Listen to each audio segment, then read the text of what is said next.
Hi everyone, Assalamu alaikum. Welcome to CDPR and IGC's online Lahore Policy Exchange, Navigating a Changing World Order, where we will discuss Pakistan's evolving role in the new world order. I will now hand it over to our moderator for this webinar, the esteemed journalist and author, Ms. Nasim Zehra.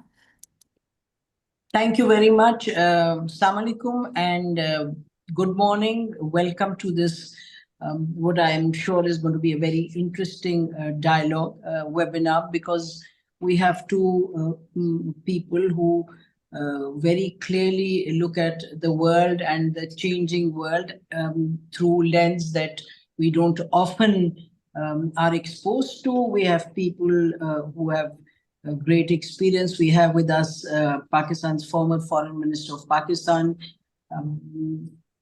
Ms. Hina Rabbani Khar, and she's a parliamentarian right now and is also heading Pakistan's National Assembly Committee on Foreign Relations.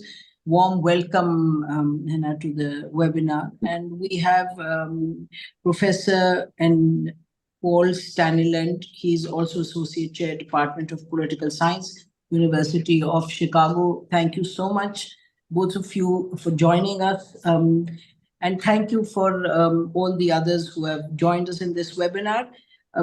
I guess just very quickly to frame today's discussion, we are now talking a lot about, changing world order, what's going to happen, what's happened to the old world order. And what has prompted this, obviously, is what first happened in May 2025, India's attack on Pakistan and Pakistan's response. And soon thereafter, you had US and Israel attack Iran. I think these two wars of aggression, these two attacks, and the response from Pakistan and from Iran prompted a whole discussion on, where is power located right now? What is the threshold of violence? Where is the world headed? And as we were, examining what had happened in May 2025, May and June 2025,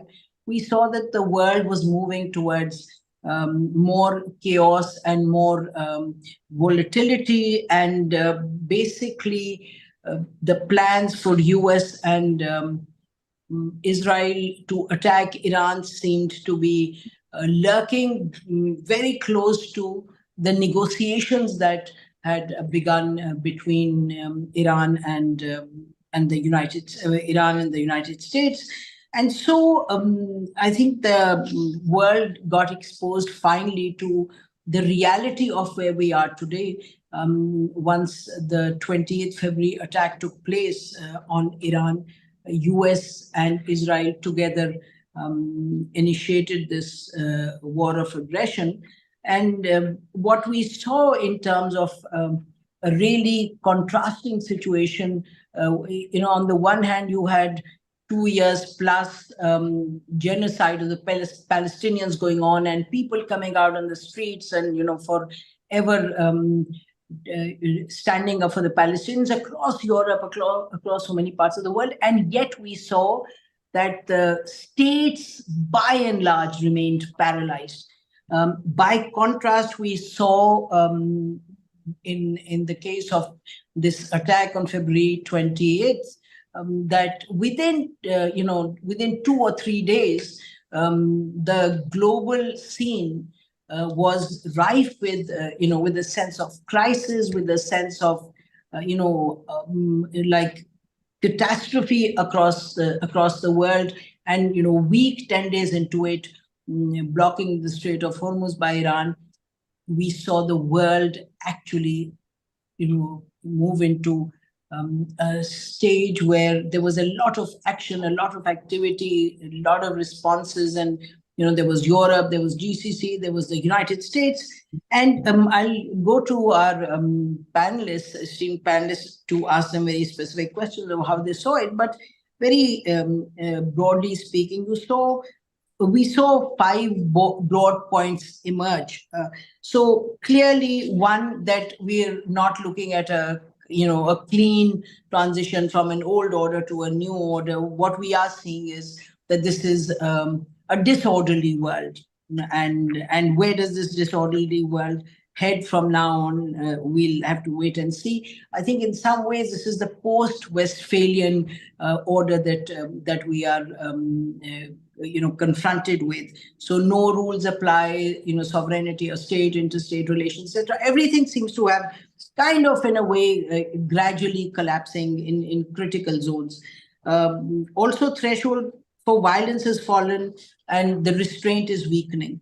So similarly, we see that as far as force is concerned, force becomes the dominant factor in terms of how the states are interacting, and especially states that go to war.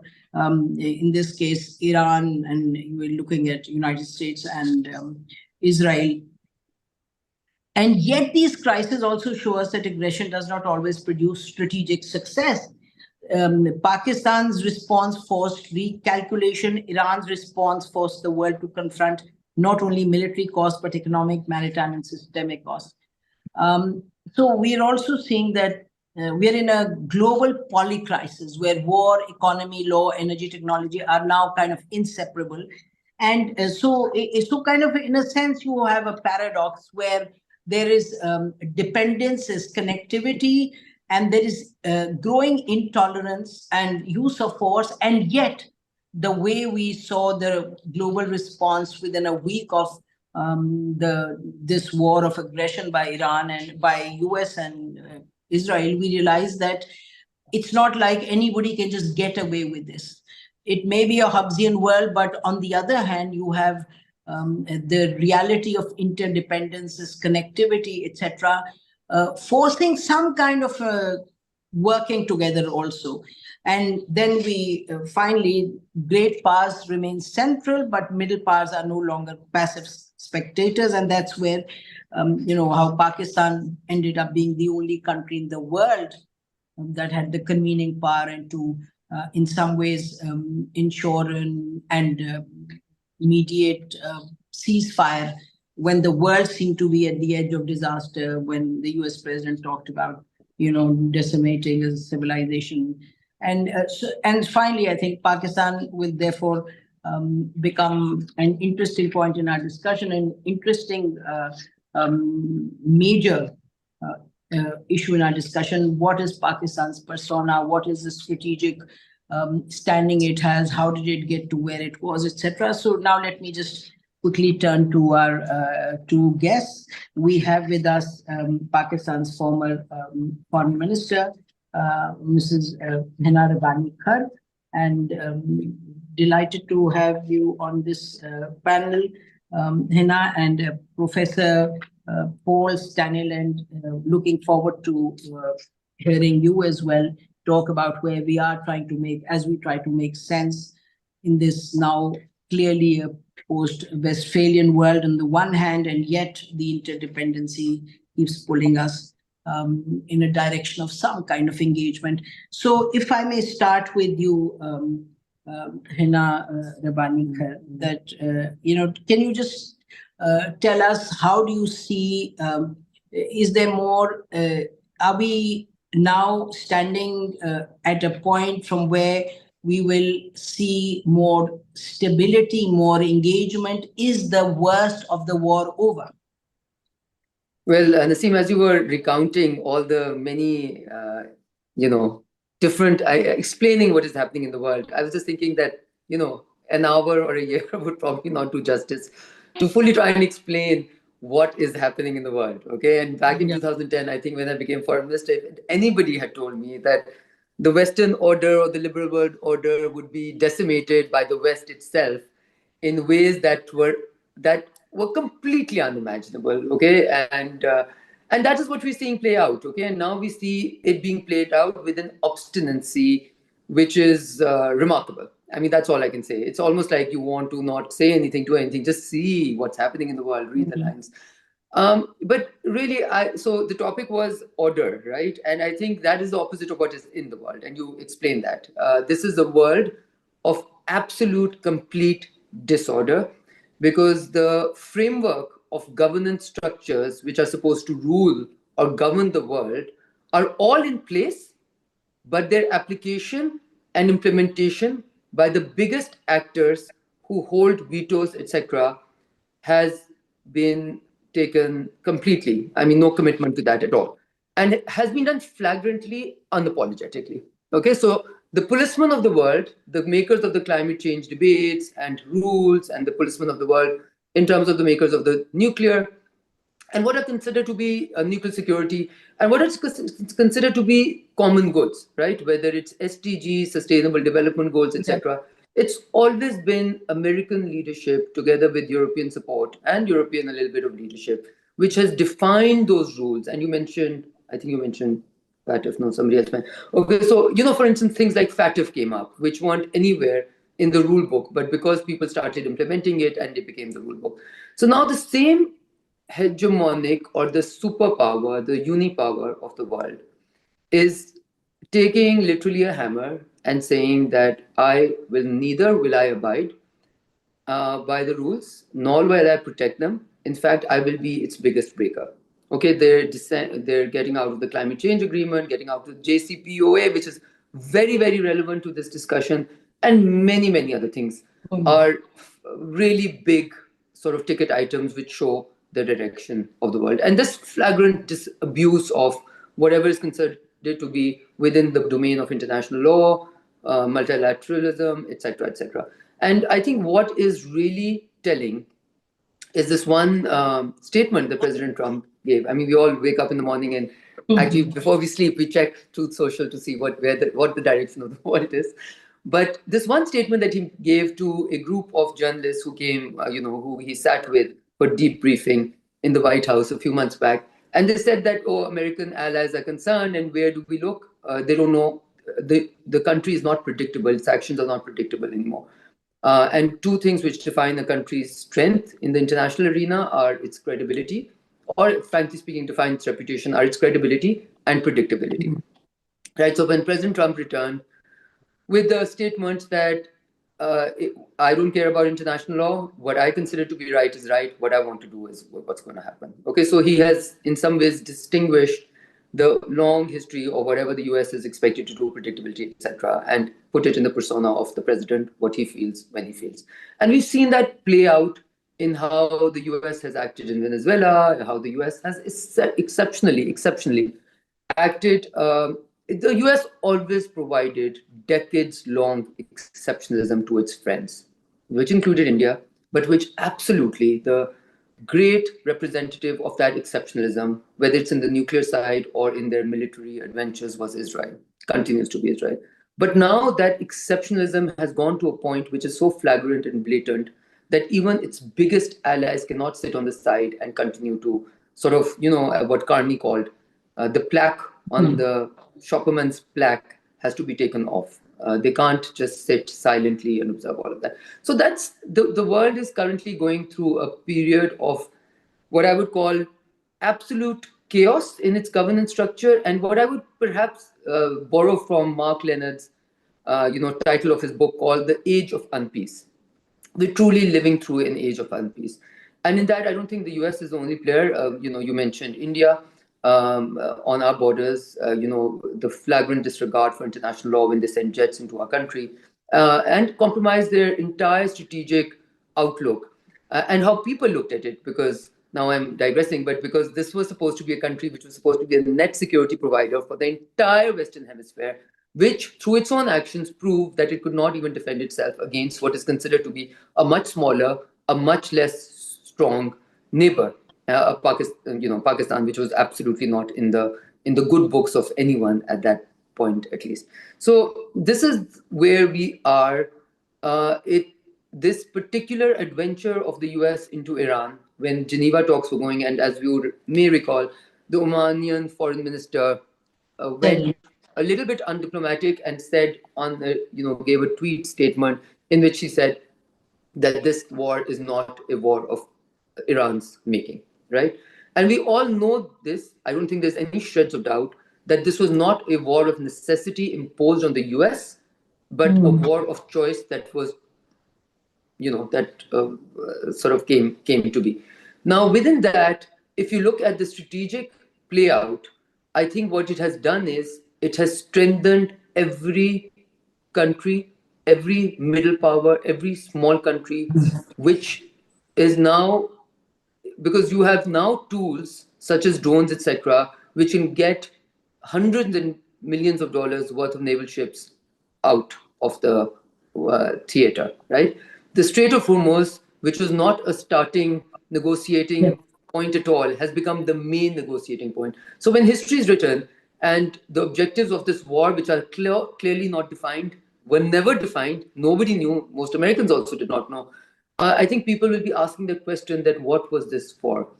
And as we get out of this, I think the world of chaos. So you're saying that is this going to be the end of it? This is absolutely not the end of this. This is certainly not the beginning. I think the beginning has been happening for a few decades, for a while. But this is absolutely not the end of this. What is happening is, I'm just going to end this brief remark by saying that when you see a tendency towards extreme militarization, even in the European countries, because they feel threatened by Russia, which Pakistan has been claiming to be feel threatened by India, and we were told, no, look the other way, work on your democracy, work on your, don't go the military way, don't spend on your GDP. And now you're saying European Union countries do under the line budgeting for military spending, and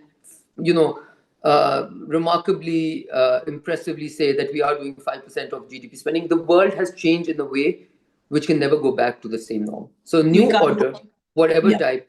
And I think what has actually the root cause, because these are all, whether you call it the smart bomb trap, whether you call it, these are all reflections of what is happening right now. But the root, what it all started with, was the emergence of a country which could not threaten militarily, which was not choosing to threaten militarily, but which economically and technologically became a competitor, and was perhaps, according to the Economist 16-page article that they did last year, was, China was emerging as not only as a competitor, but as a head in certain areas of industrial, technological growth, this, that, the other. So it's a very interesting world. And we've seen these upheavals before a new type of order emerges. And we are going through exactly that, where anything is possible. And nobody, knows where, there are no rules. There are no rules. There are no rules, anything is possible, and it's interesting the Chinese way. Okay, so Professor Staniland, while clearly we have former Foreign Minister Khar talk about in detail, and I think that it's all very clear that you are in a chaotic world. There are no rules of the game, etc. Rule of the jungle. But I'm again constrained to point towards the fact that, what are the cards that the United States has? How much further can it go in the direction that it began many years ago, but particularly on the 28th of February? We saw that Europe actually, in the beginning, seemed to be okay in the first 2-3 days until Iran, kind of went and decided to expand the theater of war, and for obvious reasons. We then saw now, where we are now, you just were mentioning before the webinar started what the German Chancellor just said, that, it's just such a major disaster that the US has produced for itself. So Europe is there. Within the GCC countries, what US had expected, what I think Israel had tutored, that this is going to be an infighting between the Muslims, that too didn't happen. You have the world up in arms in terms of the economic crisis that is emerging, and then you have within the United States 1 million+ people come out and say no to the emperor, we don't want the emperor, and then the US president is firing military generals, and the naval chief also leaves. I mean, I'm constrained to ask, what cards does the US president have other than just finally saying, okay, I'm going to use the nuclear bomb? It's unclear to me. And all the think tanks that are there in the US, it's really a question that that is just a very obvious question, hundreds of think tanks. So who's doing the thinking here? I wish I knew the answer to this. So these are wonderful questions. I cannot speak as a representative of how the Trump administration thinks, which I think is good for my own mental health. But I'll try to give a little bit of background on how I suspect they're thinking about some aspects of this. I think first of all, it's quite clear that this has been an unwelcome surprise. It seems very clear they thought this would be like Venezuela 2.0, quick decapitation, new leadership comes in, willing to play ball, cut some kind of deal. The Americans don't push anything beyond kind of the top leadership being changed. And it seems clear there was no very obvious plan B after that. I think Trump really fell in love with this idea of kind of the decisive strike without needing to put boots on the ground.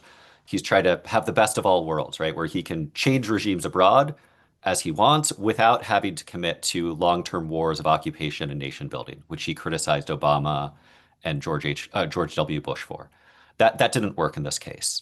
And so now I think they're really scrambling to try to figure out what they do. And I think you see this kind of extraordinary volatility, even just on Trump's Truth Social feed or whatever, as he frames this. I think the great weakness of the Trump administration is it basically doesn't care what anybody else thinks about anything. I think that is also the way it's thinking about this crisis as a certain kind of strength. The Europeans will complain, fine. The Gulf states will complain, okay. Some of the Asian states will complain. But the Trump administration is remarkably invulnerable to the kinds of concerns about reputation, credibility, reliability. And so I think they're perfectly willing to let a certain amount of economic chaos descend on other parts of the world. They view the US as quite isolated in certain ways, energy self-sufficient, more powerful than other actors, no matter how much those other actors complain. And so I think they're going to try to brazen this out for a little while longer and try to absorb and impose as many costs as possible, and then hopefully find some face-saving measure that Trump can sell to at least his part of the American electorate. I think this will become more and more challenging. We've already seen it really pose severe challenges. But I think this is the basic game plan, is try to put this blockade in place, get the Iranians to agree to something that then Trump can say, well, look, we forced them to do whatever this thing is.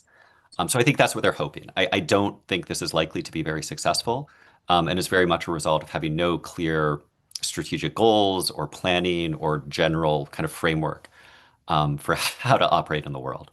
Now, I think more broadly, what this is reflecting is, I guess, two combined dynamics. One is internal to the United States, which is profound polarization and a real breakdown of what I think at least many Americans hoped was just the established structure of politics.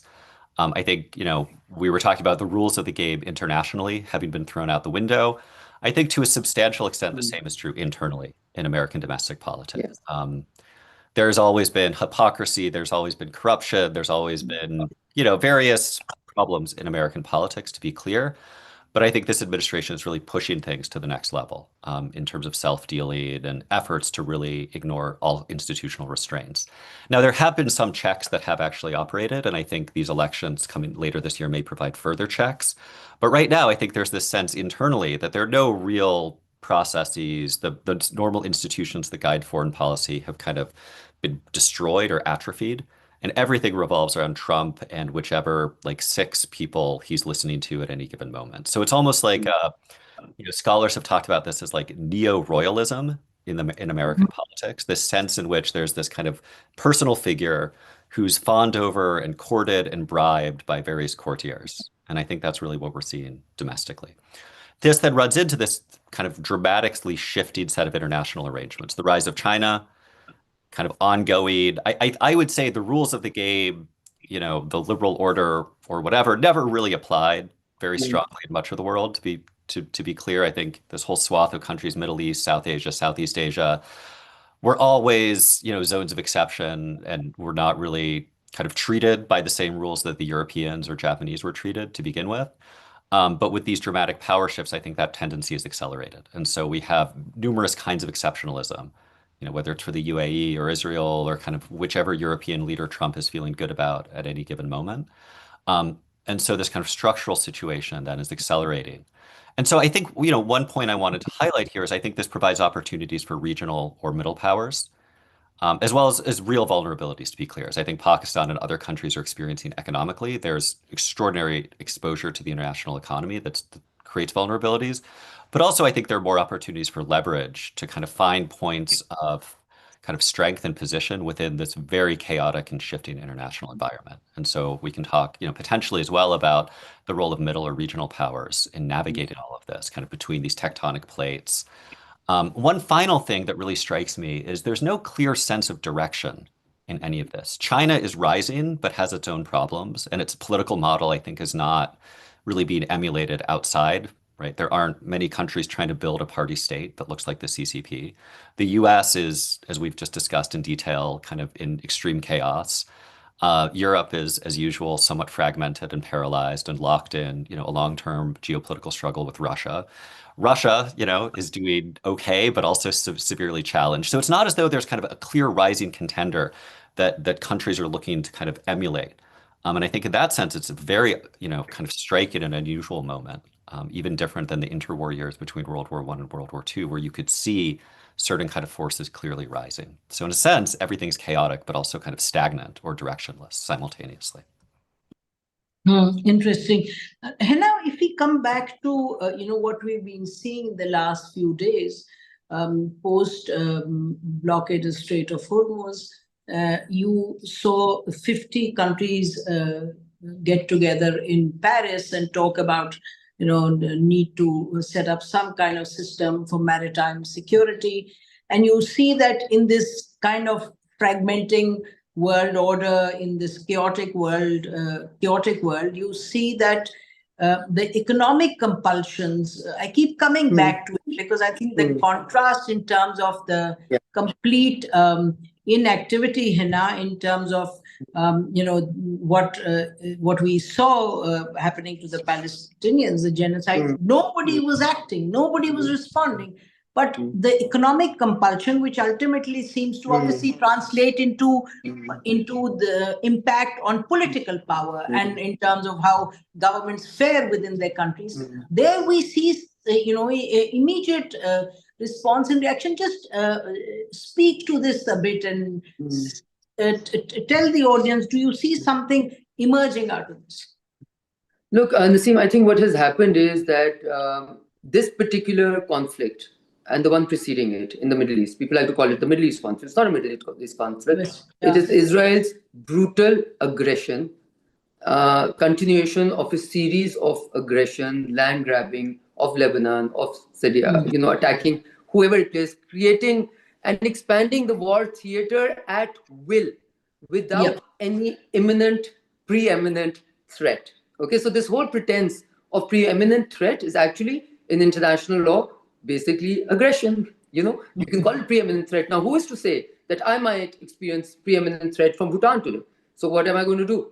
And what is the basis of that threat? And is there only one country which has to have threat barriers taken care of, and everybody else can feel brutally threatened and continue to feel more and more threatened? It's remarkable to see proponents of liberal world order. And when I say liberal world order, I think the Europeans and Americans don't quite understand in some ways as to how its imposition has been in countries which were not the natural habitat for it. Okay, so every country could have evolved into their own systems. No, but this one type of governance structure, democracy, economic order was supposed to be the one that we're all supposed to comply with. And we were told, let your industry die, let your car industry die, import, free world, etc. And then when another country emerges with more efficient sort of vehicles now, but with more, suddenly there are all of these nice, interesting ways and means of doing barriers which comes into play.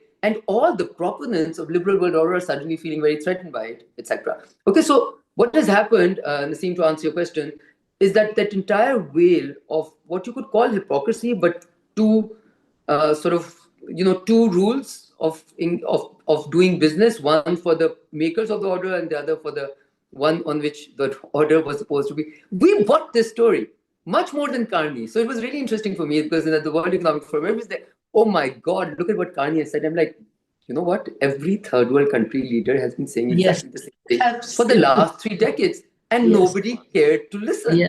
Okay. And suddenly, because Carney's country happens to be threatened in exactly the same way that ours has been for decades, everybody wants to speak out. And when you ask Nasim, that why would people respond to economic pressure and not to rights? Not rights, the lives and the immense barbaric, dehumanized way. Because the moment you want to absolutely do something which is exceptional, you dehumanize, right? The dehumanization of the Palestinians and pretty much taking everything, and for us, for the whole world, for the very, very civilized world to continue to give, please mark this, neither sanction, neither economically sanction, which they have been doing to Iran and all African countries since 1979 and before, not only not sanction, but also continue to give military assistance and military tools to commit more genocide, which the ICJ and ICC has already said. There are, good evidence that and currently under trial, right?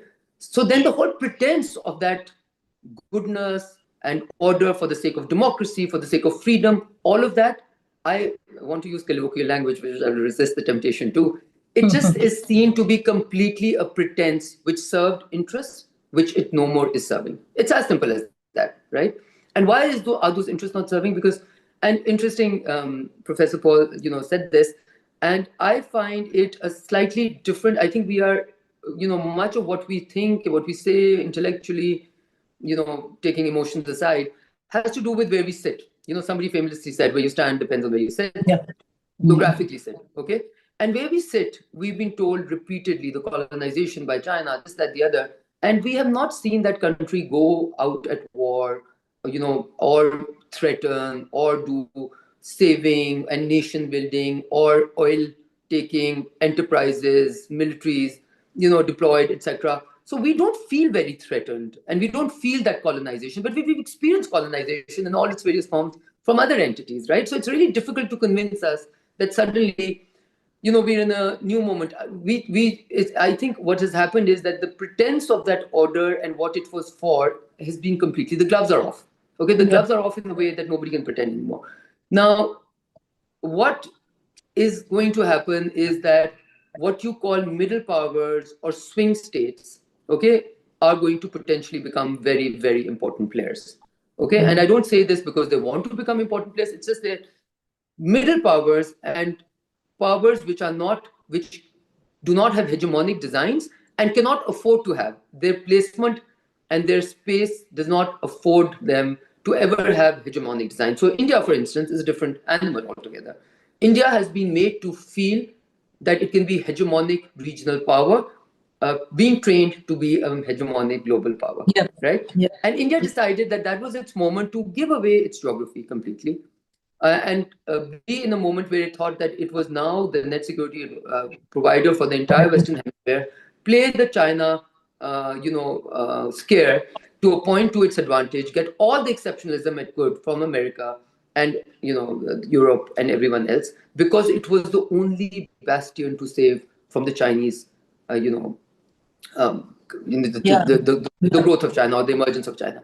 Now, the fact is that when Professor Paul, says that there is nothing which is emerging in its stead, the world is not waiting with, with gasping breath to see, which order we want to follow. They're just saying, look, let us follow whatever makes sense for us. But in terms of the emergence of China having taken out the largest number of people from poverty and grown within decades into an industrial powerhouse, which is to reckon with, and grow in technology from being zero export of electric vehicles to literally two-thirds, in literally 2 years, having the ability to plan and execute that plan, people are watching. And when we say they have internal problems, as a long-term reader of The Economist and Time magazine, ever since I was born, at least the last 20, 30 years I've been reading about it, we've been talking about how China will not survive this particular economic problem, and they have in some ways, right? So there is that question of whole emergence of China and, the emergence of other countries which are poised to keep China in its place, etc. But now with President Trump, that entire, whether you call it farcical or that whole pretense, he has actually done everyone a favor in that field, at least, to have taken that away. Okay, he's taken the pretense of pretty words, and freedoms and Yeah. democracies and all of that away. So I think So, that's what, and that's yeah, what we're living I through. think it's interesting what you were saying, Hina, but I would ask Professor Paul, the discussion about China versus the US and, bringing the world to this pass, in some ways, people seem to suggest that it has China-US animosity behind it. But if you look at how President Trump was dealing with the China issue, and even before that, it seems that the economic interdependence has in some ways blunted extreme reactions. I mean, if you were to go to President Trump's statements on China, you would say that China is potentially his great friend. So, whatever policy ups and downs, you still, coexistence and engagement seem to be very much there as far as President Trump is concerned. But Paul, when you look at Israel, and I think we have to focus on what Israel has managed to do, and I think what Hina just explained in detail, the whole question of greater Israel, and then Israel talking about taking over some of West Asian lands, and the ambassador to the US feeling like it's completely fine. It's like the international gangster today is Israel. And it seems that what has neutralized, and correct me if I'm wrong, and I'm asking you because you're a political science professor, highly respected and regarded. So I'm not saying you're a spokesman for Donald Trump, but you're obviously looking at all of this with equal concern and incisiveness. That ultimately you have the institutions of US being neutralized because the Israeli prime minister comes and makes a presentation, which was reported widely in American press, that he says you do A, B, C, D, and Iran is just we'll have wiped out Iran. It just makes me really wonder that was the world put to an edge because of one Israeli prime minister who has of course, you are looking at 100-year-old Zionist agenda, and so I think that it concerns me, and I'm addressing both of you when I raise this question, that we're talking of a world order.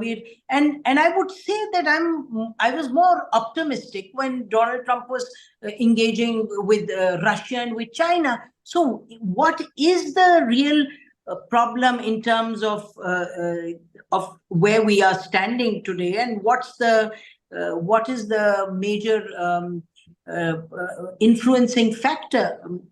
Yes, Paul. Great. So a lot of really fascinating, important points here. Let me just take a couple. On the China piece, let me be clear. China's rise is remarkable and extremely important. So my claim is not anything other than that. What I would say is I think many countries are following China's model in terms, or interested in China and happy and interested in doing business with it. My point was very few are actually emulating China's actual political or even economic model very closely. And I think that's worth being clear about. Countries are happy to trade with China, benefit from its technology. Very few are self-consciously trying to build the kind of developmental party state that China has. And so that's the point. There isn't this kind of political emulation, even though China's rise is extraordinarily important. Okay, so the second point is about Trump and China. And I think this is a really important one that candidly has surprised me, and I think a lot of other people, even those of us who are not at all on Team Trump. I think we thought in the second term, Trump would continue to be a hawk on China, just like in the first term. His team talked about, all the trade war was aimed at China, right? So his early administration, what was very hawkish on China. There was a lot of language in the campaign around by his foreign policy advisors, people like Elbridge Colby, who's now very high in the Pentagon, about the need to pull resources out of Ukraine, shift away from the Middle East, and basically build the line of containment and defense in the first island chain, Taiwan, Philippines, up through Japan. And so it's been really striking in the last year to see all of that seem to disappear. And I don't have a single good explanation for it. I think there are a few things. One is the trade war did not go as planned. I think in some ways it's an analogy to the Iran war. I think Trump thought he could get a cheap, easy win against the Chinese with economic coercion. and hadn't really thought through the second order effects. Where are the Chinese strong? What leverage do they have over us, rather than just kind of this imposition of American coercion? So I think in some ways there's actually the same analogy, a poorly thought through process based on ideas that Trump has had for decades, both with China and Iran. You can find him back in the 1980s talking about, going after these countries and really showing them who's boss. So in some strange ways, there's this deep continuity over time in how Trump thinks about these countries, and also in the strategies he's used toward them. Now, I think, like with Iran, in the China case, he realized that this was not going according to plan. And I do think he has this idea of maybe a grand bargain with China, or at least some way of stabilizing relations, maybe with some kind of concessions on Taiwan or certain trade sectors. So this has actually been, I've spent a lot of time kind of in India and talking to Indians about what they worry about with the US. And there's long been this concern in India that there would be a G2. The US and China would kind of cut a separate deal. And I think these concerns have now revived, certainly in India, and I think in other parts, of East Asia, potentially, places like Japan and Taiwan in particular. So it's this incredible volatility in American-China policy. One thing I would also mention is US public opinion on China is quite volatile. I think there was a sense of a bipartisan consensus on competition with China. I'm affiliated with the Chicago Council on Global Affairs. They run very high-quality public opinion polls that are all publicly available. You can go check them out. The most recent polling on China shows real divergences within the American public. Democrats and independents, so those who don't associate as either Republicans or Democrats, showing much more openness to some kind of cooperation with China. I think some of this is because they don't trust Trump to really do anything, especially, avoid a war with China. But so there's actually less consensus among the broad public about China policy than there was 5 or 6 years ago. Now, on the Israel piece, what are the influences on Trump? I mean, I sometimes feel like I'm kind of, locked inside a bus being driven by a mad king. So I don't want to try to, be too analytical about this. But my sense is a couple of things. One is Trump has really disliked Iran for a very long time. So he killed the JCPOA in his first term. He's always talked about kind of getting back at the Iranians for the hostage crisis, and the kind of the politics of the late 1970s, early 1980s when he was a young man and coming up. So I think there's a deep-seated animosity that he's always had toward the Iranians. I think Netanyahu's particular role was persuading him, I think kind of strangely, since others were not persuaded, but kind of selling him a story about a quick and easy victory, right? So going back to this earlier point, he could do Venezuela and Iran, and the Israelis told him that it would work, and that they would be right there with him, and the Mossad was saying the Iranian people are ready to rise, and all of this stuff. So I think they kind of sold him to combine his animosity against Iran with his desire for a quick and easy victory. And so I think that was the particular conjunction we saw earlier this year that really, and then he made the order, and even people who disagreed with him went along with it, in part because I think a lot of his senior advisors have this incredible faith in Trump, that it always seems like he screwed something up, and yet he wiggles his way out. He almost got assassinated, but survived. He was impeached, but he, got reelected as president, despite against all odds. So I think there's a sense among his inner circle that even when they disagree, he can see something that they can't. And I think that has led the country quite badly astray on a number of occasions. Interesting. So you think it's more the hatred of Iran and less the influence of Israel? I mean, it seems like, anyway, yeah. So let's just move now, Hina, towards Pakistan. I think Pakistan emerged and rose as this unlikely diplomatic leader at a time of global crisis when clearly none other could find credibility in both the camps. And Pakistan, for those who are critical of Pakistan being too pro-US, of course, Iran understands its interest like no other, individual. So if Iran has the faith that has in Pakistan, and conversely, people thinking that Pakistan is too pro-Iran. So I think that's equally naive because US president knows what he needs and wants. So I think that some of Pakistan's experiential wisdom with its diplomacy, its commitment to rule of law, not compromising on Palestine at all while going into the war, not sending its troops, not recognizing Israel. So Pakistan has been doing something right which nobody saw, but within the DNA of Pakistan, something was happening. So talk about it a bit, please. Yes, Nasim, thank you for that opportunity. It's almost like you're craving for that opportunity, because I get very surprised, and I travel more than I would like to travel, mostly in the Western Hemisphere. And I get very surprised when people say, oh, how did Pakistan suddenly find itself in this moment? How did Pakistan suddenly? And I get a little bit dismayed because, it's a reputational hazard that Pakistan has been carrying on its shoulders because of everyone's immense failure, including our own in Afghanistan, and the repercussions of all that freedom, nation building, warring for 20 years, literally on our doorstep, which had immense impact on Pakistan: suicide bombs, extremism, everything. Okay, and the world happily moved away, and we were left with a baby in the bathtub, as it always happens, right? So this thing, I don't want to digress. Okay, I want to come to the point. This thing about how did Pakistan suddenly manage this maverickal thing? Of course, people played their cards very well. People who were in power, the field marshal, the prime minister, the DPM, the foreign ministry, etc.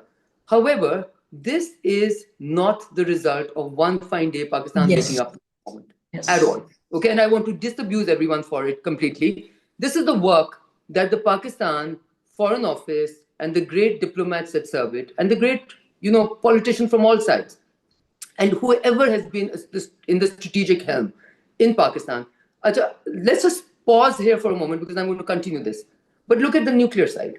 Okay, I was a point, even when I was foreign minister, I will happily admit to the fact that as someone who believes in economic well-being of the Pakistanis, I used to really, as a young adult, question what was the point of eating grass for this bomb, okay, for being a nuclear power. And today, in the law of the jungle being applied to every country, in the war theater being expanded at the will of one person or a collection of people, you thank your lucky stars and are thankful to every, and look at the stream of people that came and went. It was political leaders, it was Zulfikar Ali Bhutto, it was Benazir Bhutto, it was Nawaz Sharif, it was military leaders, but that strategic thread continued.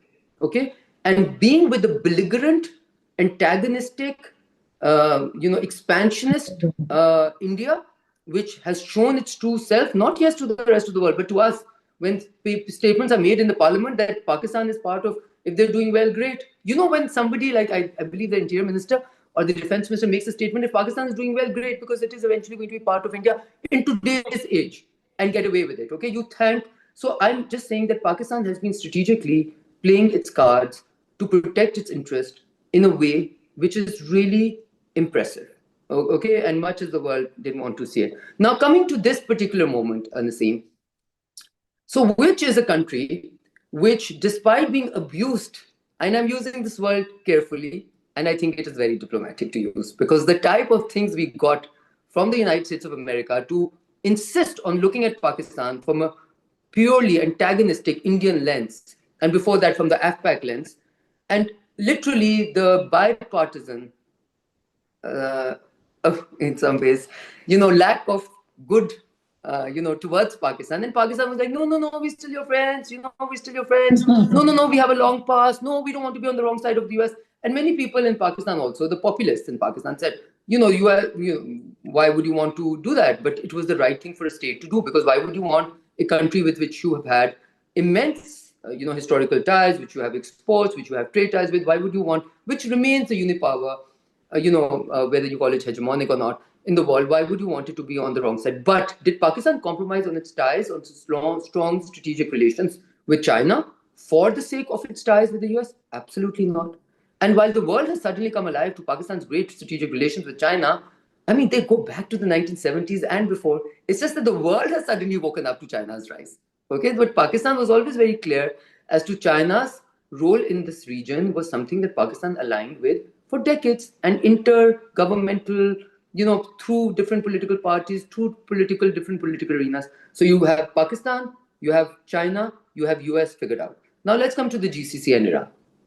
Now everybody knows that Pakistan and the GCC countries, by and large, have had strong, supportive relations. We helped with the nation building of certain countries, with institution building of their most important institutions.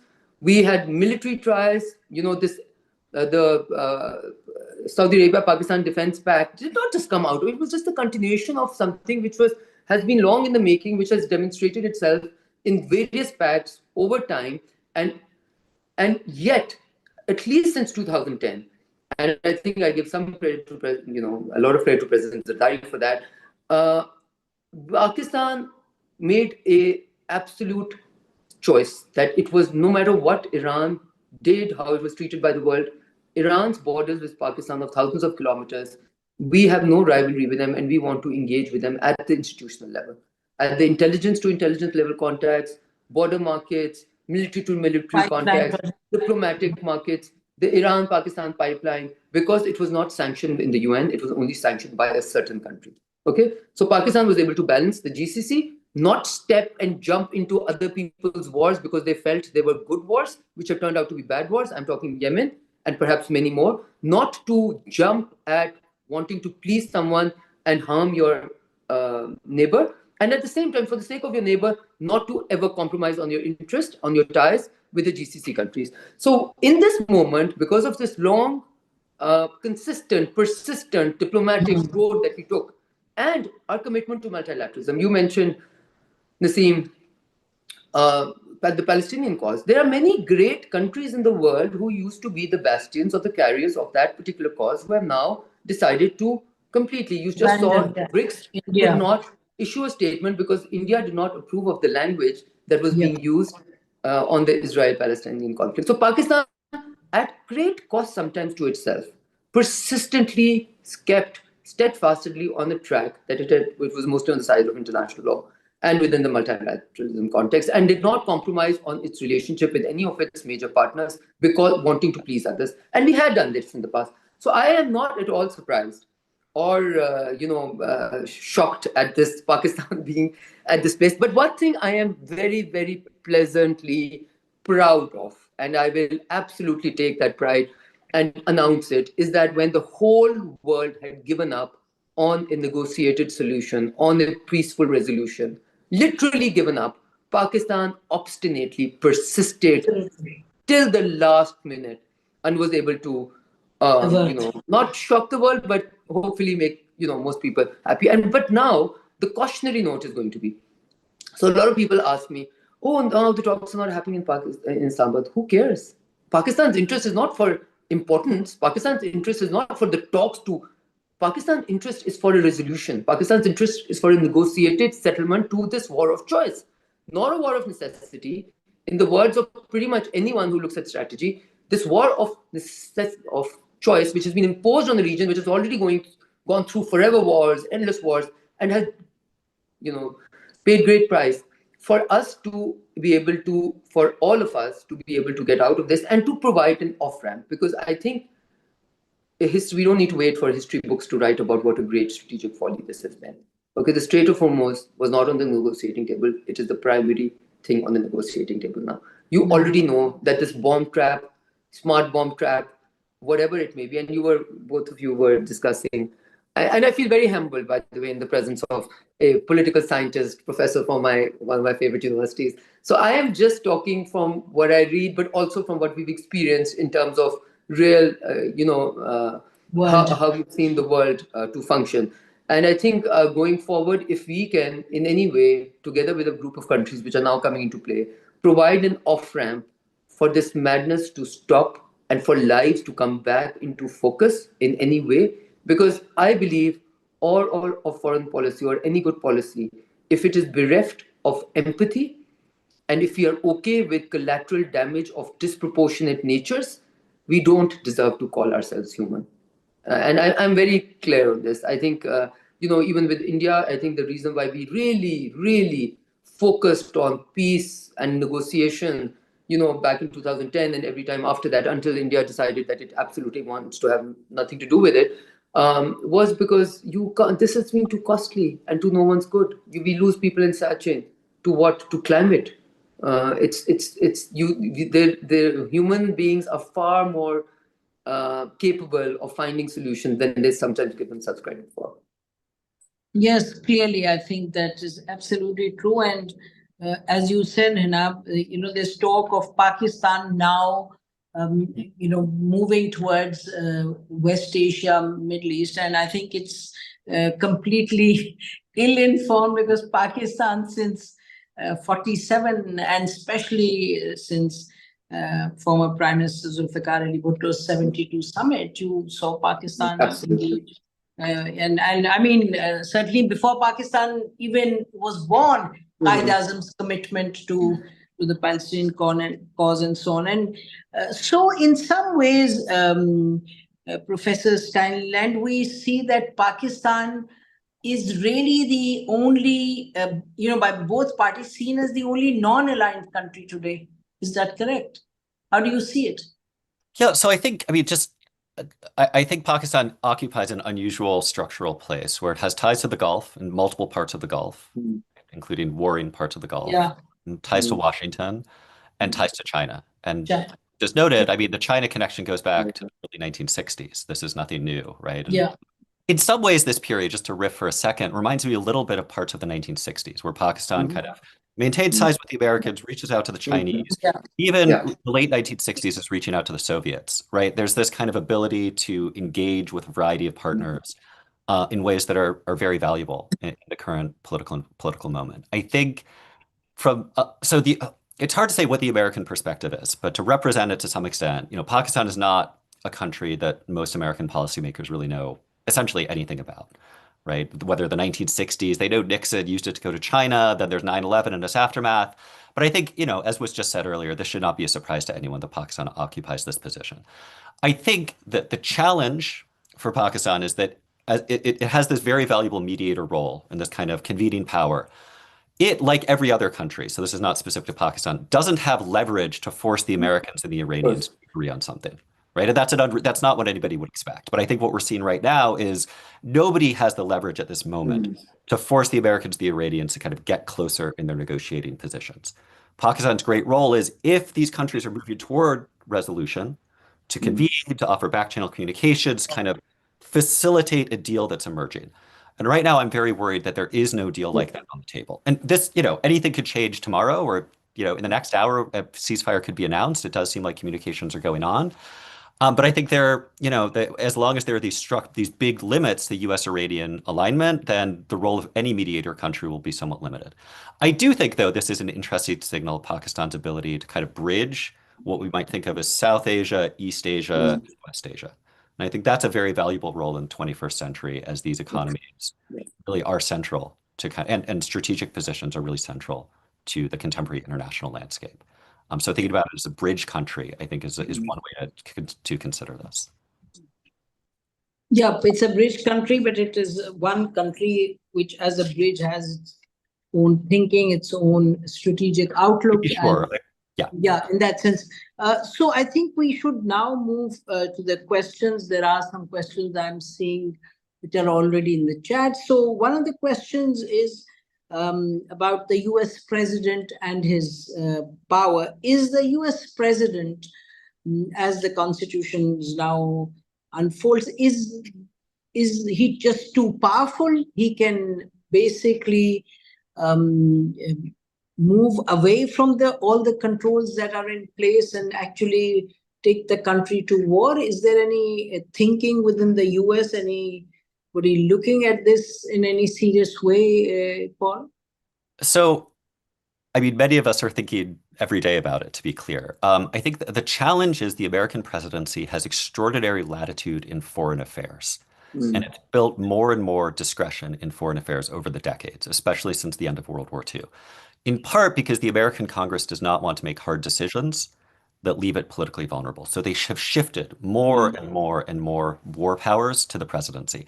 I think there are now serious efforts to try to roll some of this back. I think many politicians, primarily on the Democratic side, but a few on the Republican as well, realize just how unconstrained the executive has become on foreign policy. So I think I could imagine, if the Democrats win a large majority in the House elections and maybe get a Senate majority this coming November in the midterm elections, you could see meaningful efforts to roll back some of these powers. We saw something like this in the 1970s after the Nixon administration, after Nixon was removed from office.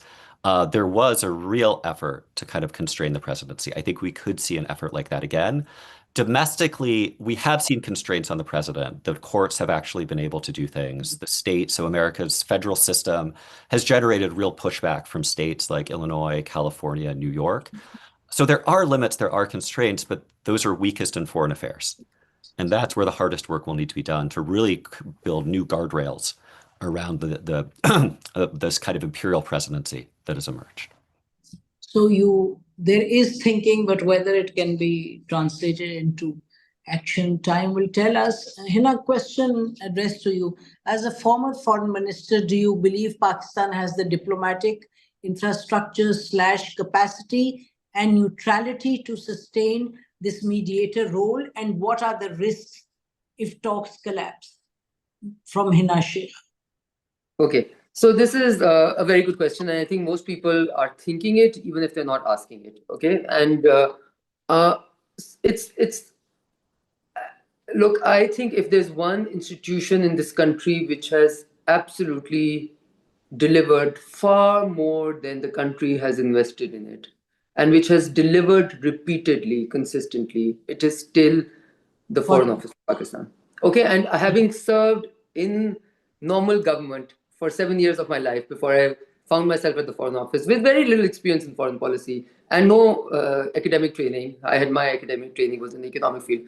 I think that this is a premier institute compared to any foreign, offices or State Department or whatever you may call it, anywhere in the world, just because of its training and its very clear strategic focus and having churned out one after the other remarkable diplomats, but also having a built-in training system for that. Now the challenge for Pakistan is that how will Pakistan sustain this? First of all, I'm very careful about using the word facilitator and mediator. Okay, if I were to have my way, I would say that no country should try and go beyond playing the role of a facilitator for good reasons that Professor Staniland pointed out, that you cannot possibly have leverage. If you don't have leverage, how can you be? You can be a mediator, but that becomes slightly a costly enterprise because the risk of getting burnt can be high. Anyone who currently feels that Pakistan is on the side of Iran or on the side of the US or on the side of is simply going through the motions of wanting to create, look for reasons to complain. Okay, because I think Pakistan has played its role as a facilitator remarkably well. The level of trust that both the Iranians have been able to put in Pakistan and the level of trust, surprisingly, that the United States government has also been able to, or this particular administration has been able to put in Pakistan, is truly remarkable and cannot be created. It is earned. It is earned. I want to repeat this. It is earned through consistent pattern of behavior and conducting your diplomacy over decades and years. And that trust has been gained from both sides, because both countries, I think, know that Pakistan is not in it for its own reasons. Of course, we are in it for our own reasons. We are economically being crucified like every other country. We are, we don't want the risk of another military adventure playing off into long years. There is absolutely all types of threats which are emanating from this particular adventure. So we are clearly one interested party, so is the rest of the world. But facilitator, not mediator. And Pakistan must be very, very careful. I am not seeing that risk at all, because I think Pakistan is not playing its cards, but just managing itself gracefully and professionally the way it ought to. It can be a carrier, a messenger, a facilitator, but to take a role beyond that will keep you in an area or take you to an arena where the possibility of being burnt might be high. And Nasim, as I say this, I want to also say one thing, because this is something that has been said a lot in Pakistan. People have talked about certain countries, one or the other, having, expected this of Pakistan or done that to Pakistan. I think Pakistan should absolutely steer away from holding it against any countries to want you to do something. But at the same time, Pakistan needs to be, which it has been, exceptionally clear that our defining feature, our actions are going to be determined by the interests which serve the Pakistani state and the Pakistani people, and no other entity's interest subsume or overwhelm that. And I think to be able to play that, it's not even tightrope walking. It is, we should not hold any country, it against any country to pursue their interests, however they may see fit, whether history judges them to be doing the right thing or the wrong thing. We must never be deniers of geography.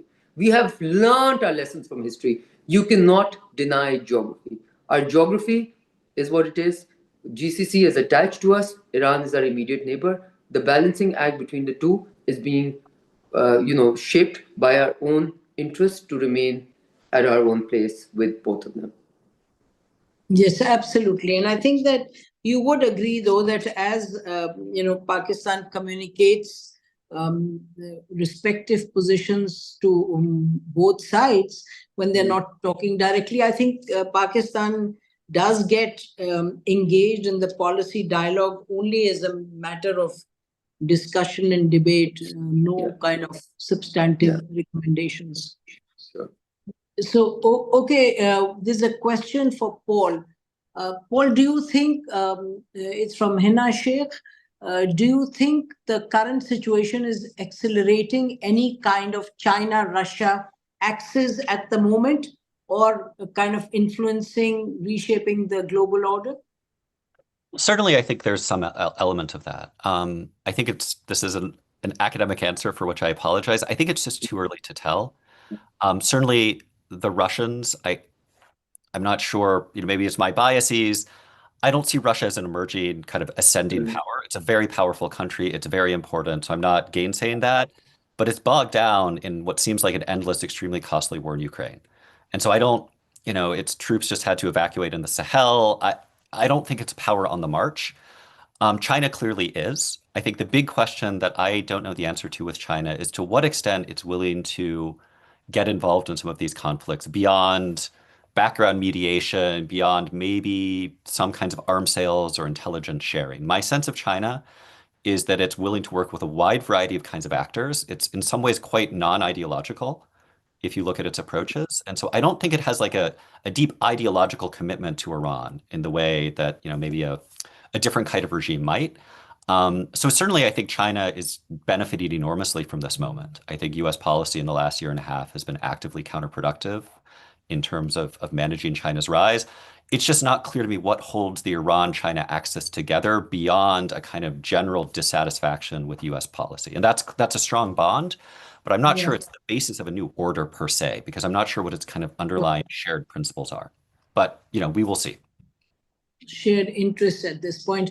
For Hina from Ghazan Jamal, I think you have rightly identified and criticized the hypocrisy of the West and other powers. But do you see any hypocrisy in Pakistan's stance vis-a-vis Afghanistan, given that in the conflict with India, stance was that of what Afghanistan has now? We also cannot choose to view our relationship with Afghanistan once TTP became a problem in 2023, similar to how Israel-Palestinian conflict did not start following October 11th. Hina. Okay, I didn't quite understand the last comparison, but look, I am absolutely okay on the as someone who has overmanaged the Afghanistan file to the extent that my chief of staff used to say, he literally is like, "Madam, listen, you spend way too much time on this matter is not going to be resolved, okay, and you are not going to get anything out of it, both in the first time and the second time." No, I am absolutely clear on this, that any kinetic action against a neighbor is not your weapon of choice, okay, or your policy choice that I would recommend at any point. And I will be clear on this. I don't need to because there are other tools which are available, there are other means which are available, which are very deployable. Having said that, I also know, having done those negotiations myself and long, arduous hours, I was actually this time around the first female foreign minister from any country to arrive in the Taliban land, so to speak, in Afghanistan, just to take two messages on TTP and on girls' education, okay, in Pakistan, because girls' education obviously affects us, because if they say it's against Islam to educate your girls, then people in Bannu and people in Swat starts closing down schools. So having said that, I think it is absolutely important it has been very, very, very, very difficult negotiating with them because they commit to one thing and do not do. They commit to the other thing. And Pakistan has bent backwards to try and entertain all their requests and to engage with them. And I personally carried this message that if this TTP nexus cannot be broken away, then Pakistan, you are actually fully threatening all types of future ties between Pakistan and Afghanistan, loud and clear. There's been immense engagement. So I will draw no parallels between Afghanistan and Pakistan and India and Pakistan. India, on the other hand, talks about dialogue and negotiation as if it's a gift to be given. Okay, it talks about dialogue and negotiation as if it's a pariah word, as if it's a bad thing. It has decided in its strategic, longings for whatever Bharat version that they have, that Pakistan is a completely dispensable nation that they don't want to engage with. And in fact, they want to bring their domestic pressure and they play their domestic politics on strikes in Pakistan, etc. So I will draw absolutely no parallels, but I will say that both the ways and means to manage a relationship should not include the curtailment of trade or the closing of borders and should not include kinetic action. This I will say. So I hope that answers your question. Yeah, I think so. I think the point about Palestine-Israel was and TTP was that Pakistan has been supporting TTP for a long time, and it's not, TTA for a long time. So it's not like it just happened. I would also very strongly not want to draw that parallel at all. TTA, whatever you may want to call it, you can use nomenclatures. TTA, question from Hina. TTS. Yes. So the parallel, why we would not draw parallels is that what you call the Taliban in whatever form or they are part of the Afghan social fabric.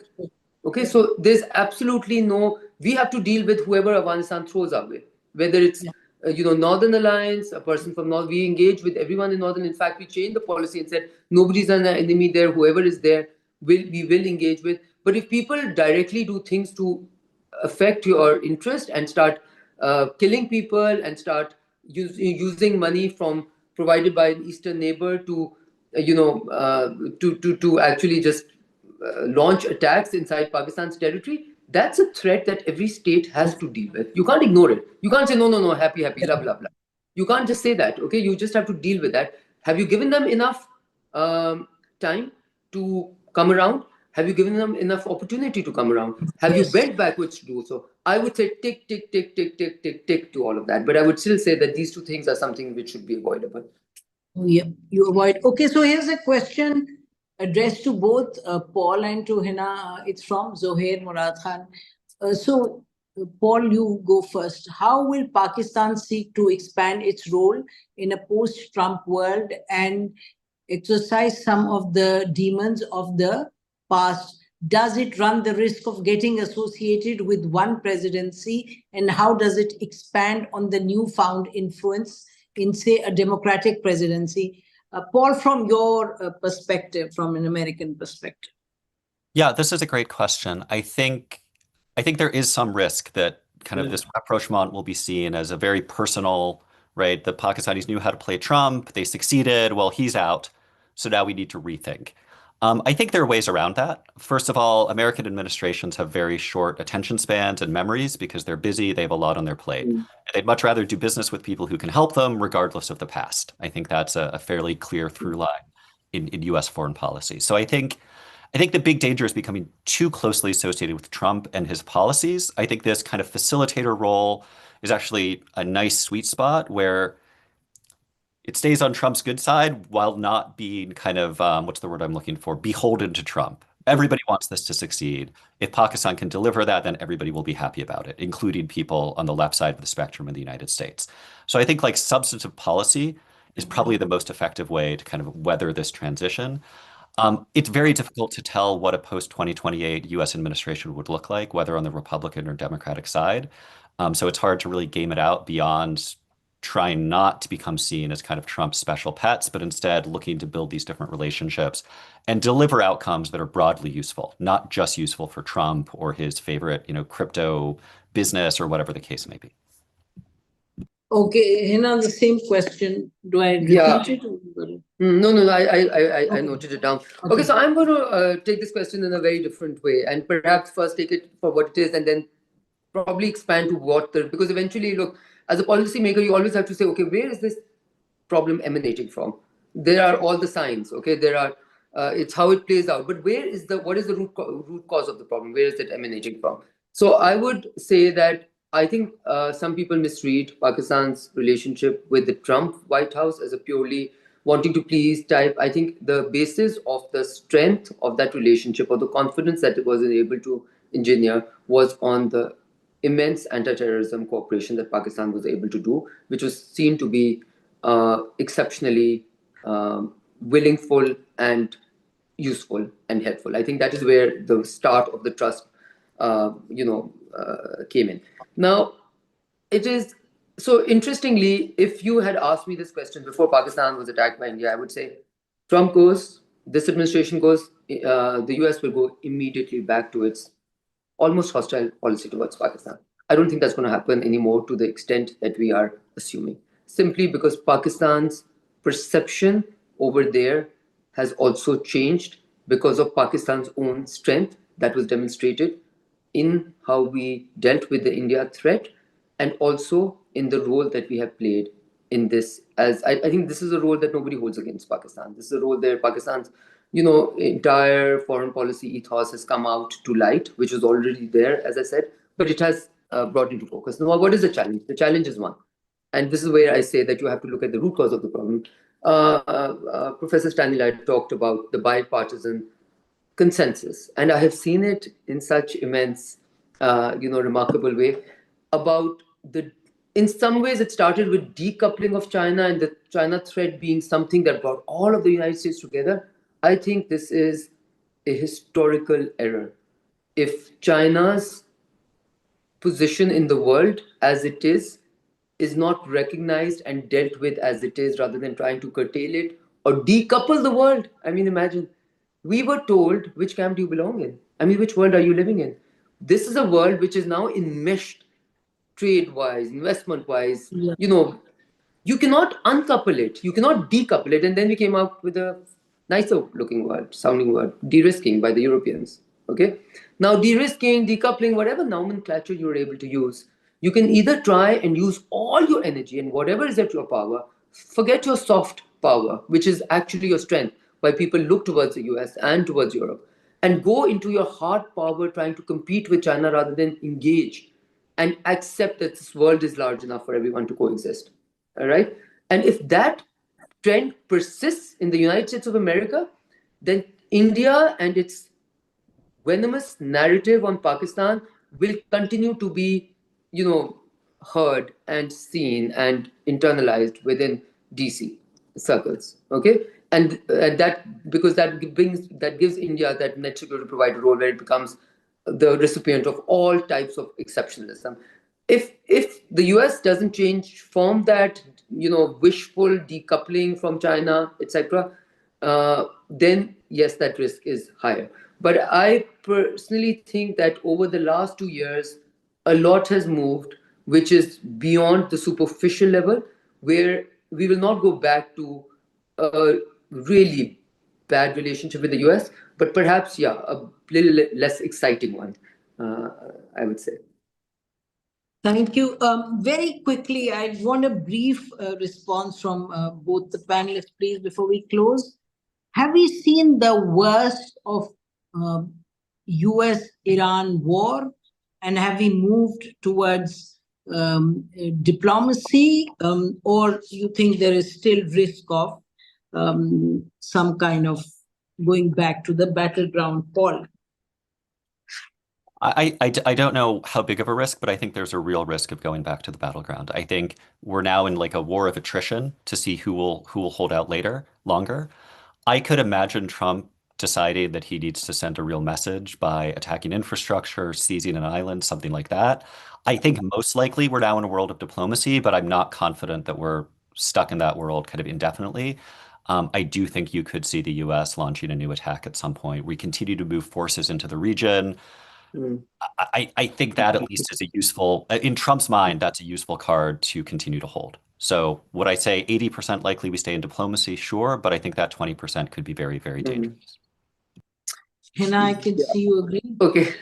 I find it very difficult to predict President Trump. Okay. And I think it's very foolish to try, because typically when you ask somebody something, you're supposed to look at common sense, and you're supposed to look at, I'm not saying common sense is missing, but all I'm saying is you're supposed to look at the parameters of strategic thinking, of what will work for the US and what will not, etc. He operates outside of that zone. Okay, he operates in a zone which is singular, where he does what he wishes to do because it feels like the right thing to do at that moment. And then he's able to sometimes recalibrate and sometimes obstinately go on that track. But if I was to look at it in a purely, analytical way, I would say that the absolute immense all-scale bombing, the Gazaization of Tehran, the immense power of all the technological prowess which has been used, and now we're seeing articles written on how US is running out of ammunition, how countries are running out of interceptors.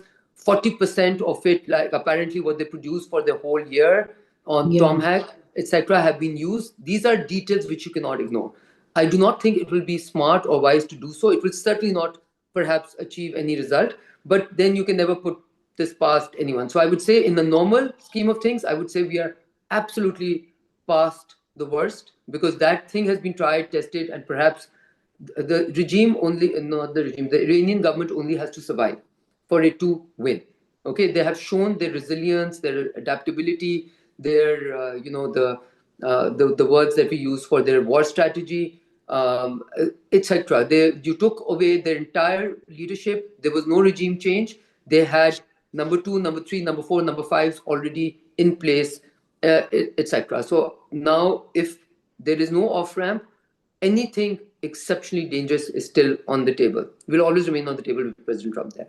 But logically speaking, rationally speaking, I would say we should be over the use of force in the way it demonstrated itself in the past. Just very quickly, just on China, Hina. China, I think while it plays a very low-key role, do you think that any return to the battlefield will provoke China into, a more active role? Because it seems that too much is at stake for China. No, absolutely. I think the Chinese have to be experienced to really to be known. The Chinese, if you look at how China has acted, China is exceptionally cautious in playing any overt role anywhere. They're very clear in the scene, and that's why I'm very, very concerned about how the US and Europe is treating China, because China is very clear. They have interests, they have stated policy, the one China policy, whatever they consider to be their sovereignty, whatever is their sovereignty, which has been accepted, the one China policy, by the United States of America, and there's what they call strategic ambivalence. They will not let any country play with that.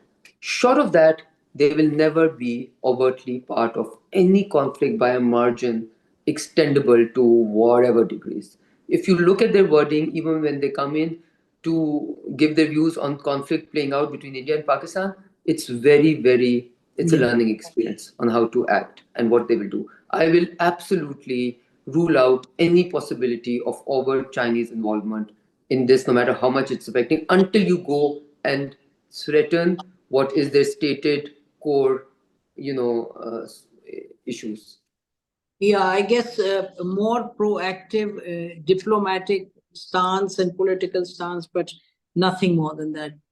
I think that's what you're saying. Thank you, both Hina and Paul. Thank you very much. This was very interesting, and thank you to the participants. I think at a time when the world is truly, it's an understatement, it's a cliche, going through chaos, to have people of your experience come and talk to our audience on where we're likely to go, to the extent that you can predict. I think that we'll conclude this on on the note that I don't think we had ever thought that US will bring the world to this pass where we are seeing in front of our own eyes the collapse of system in a way that nobody had expected, and the rise, I would say, kind of say it with some understate the point, but I think still the rise of middle powers, the influence of middle powers, and what the US has done, I think it has hit out. It's a self goal. I mean, I think that the US has now done, and where is it going to take the world? It seems, I mean, the panelists feel that the US president is still capable of taking us back towards a war scene. But let's hope that doesn't happen. The way the world is actually working on this, and we now see that Iran has expanded its engagement as well, its diplomatic engagement. We've seen they've been to Moscow, back to Oman, and actively engaged with Saudi Arabia as well. And obviously Pakistan's role stays where it is. So let's hope that we will see the end of this rather than a continuation of this war.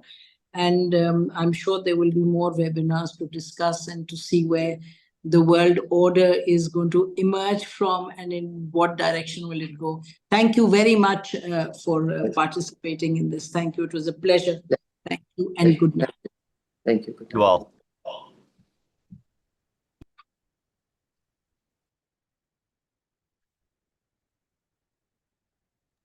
Thank you so much.